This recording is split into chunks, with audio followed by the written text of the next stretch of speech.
I want to show the difference between the sound quality of a really good microphone and then built-in microphones that are to deal with your laptops or your webcams.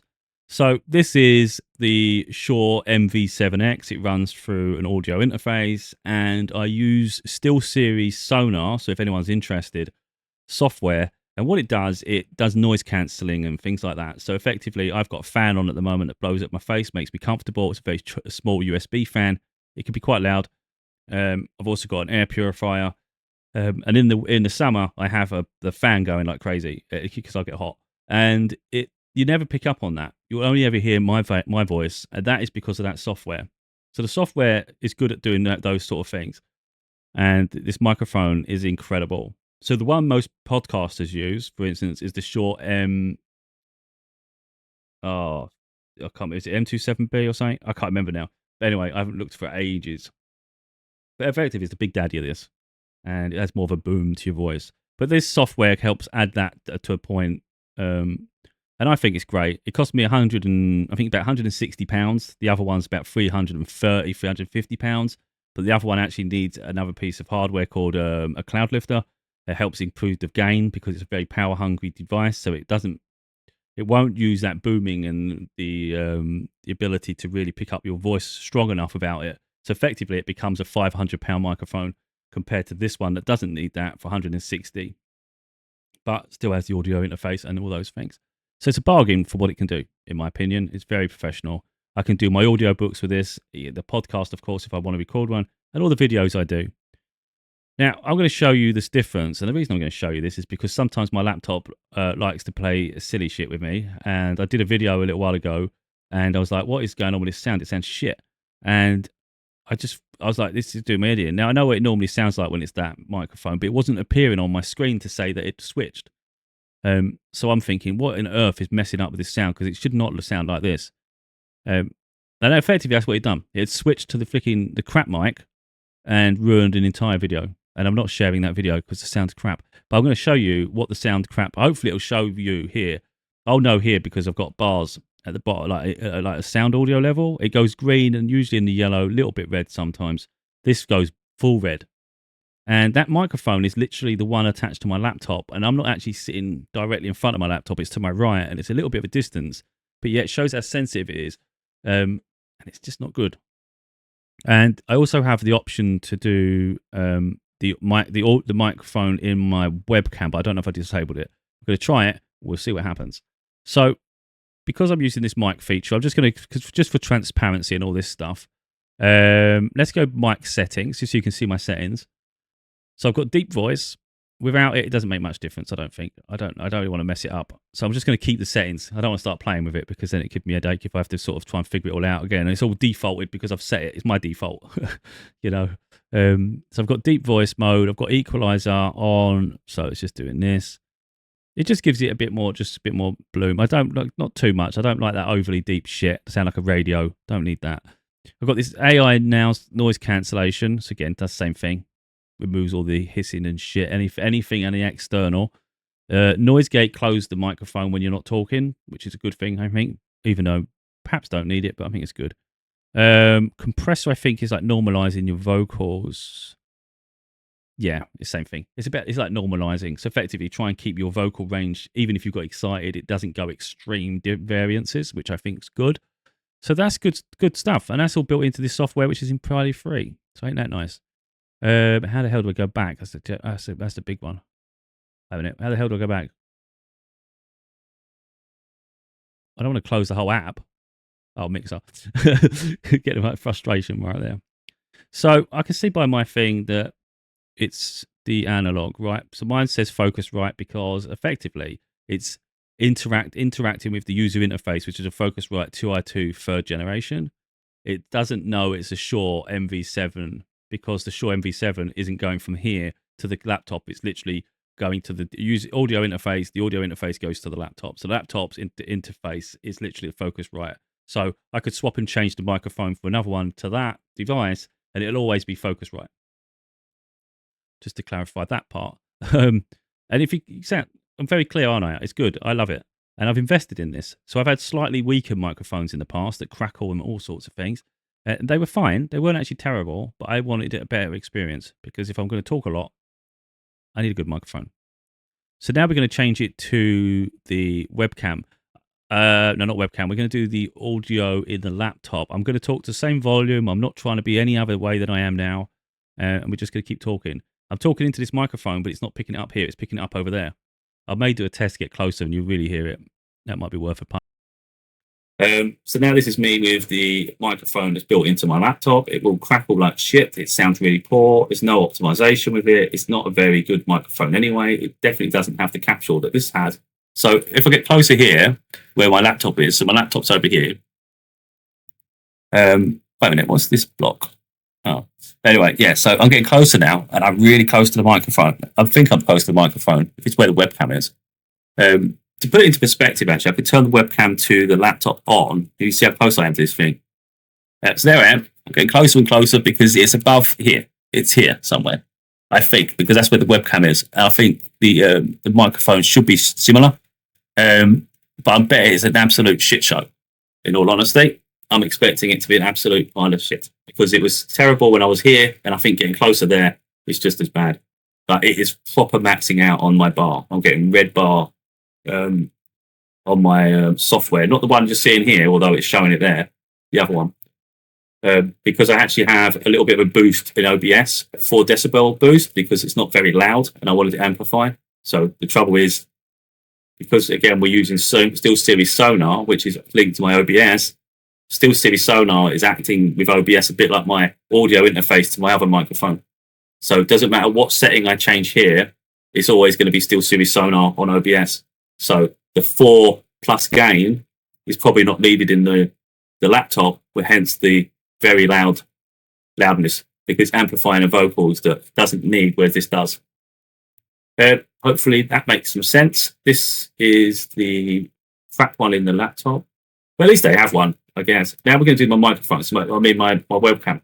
So my webcam is to my left up a little bit on top of a monitor. So I've got a laptop to the right. I've got an ultra-wide monitor to the middle. And then to my left, I've got another monitor that's vertical, but I never have it on. Really, at the moment, it's just a prop for the webcam. So it's a little bit higher than me, elevated to the left. We'll see what that does, if it even works, because I might have disabled it.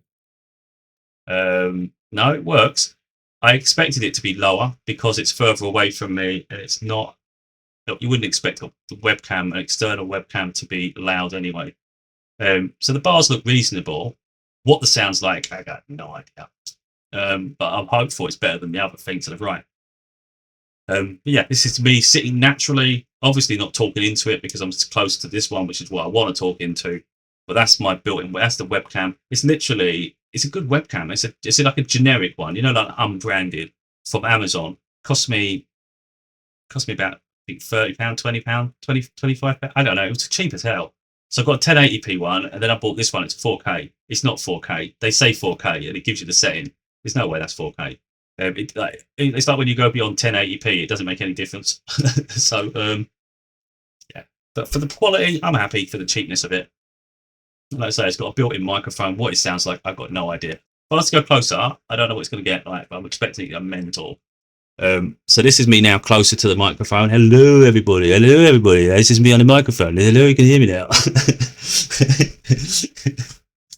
Oh, it's fun, isn't it? Audio tests. Effectively, what I'm just trying to show people. Let's go back to the one where I can actually be heard, like a sort of level of freaking professionalism. So this is me back now on my main microphone. And what I'm showing here is it's worth investing in your audio equipment.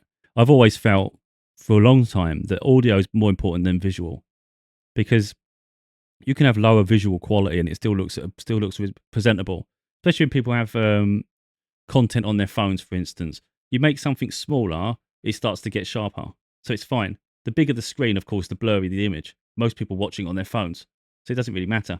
Anything will look great. So that's the reality with that.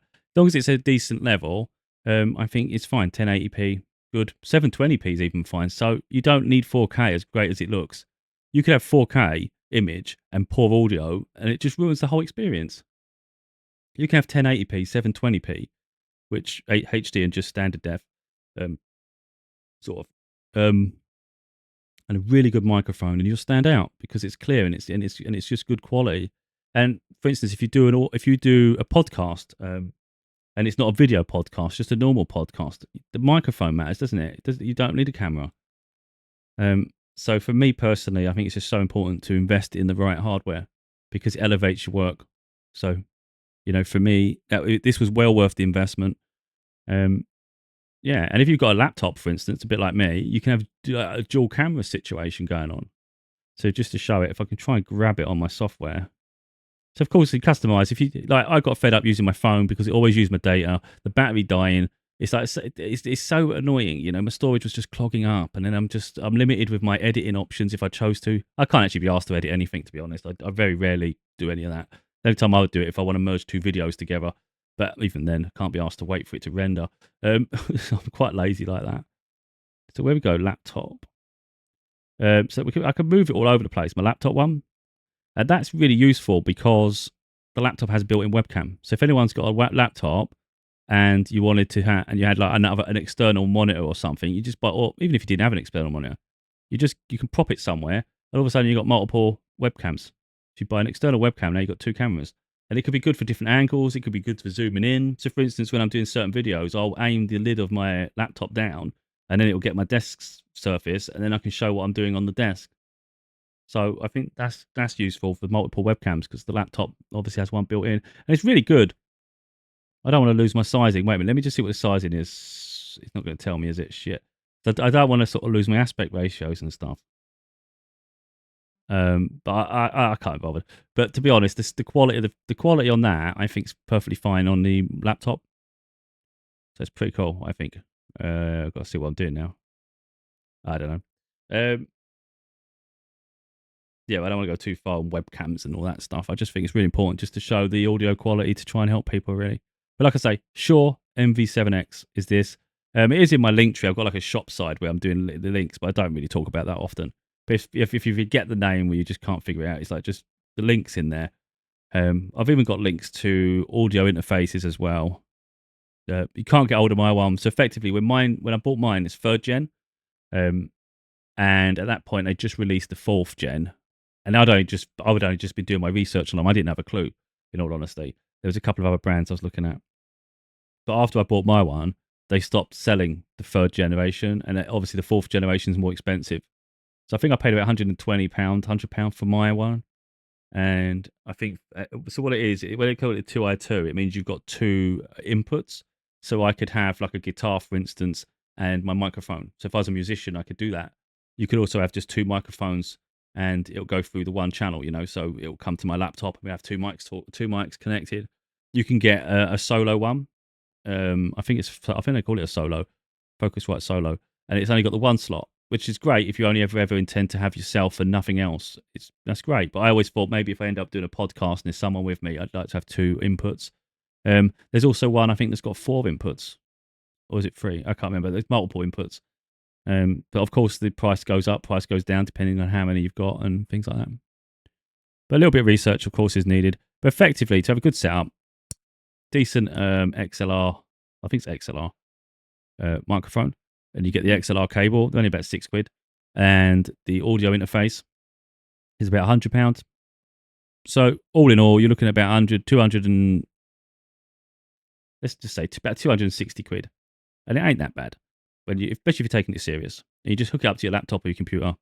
You may even be able to hook it up to your phone if you chose to do it that way. But I'm not going down that route because I don't think you'll have the same customization. I don't see the point. I'd rather do it professionally. Sit at the table. Let's do it properly.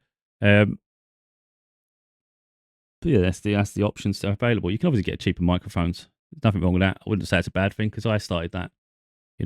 Effectively, am I going to use it a lot?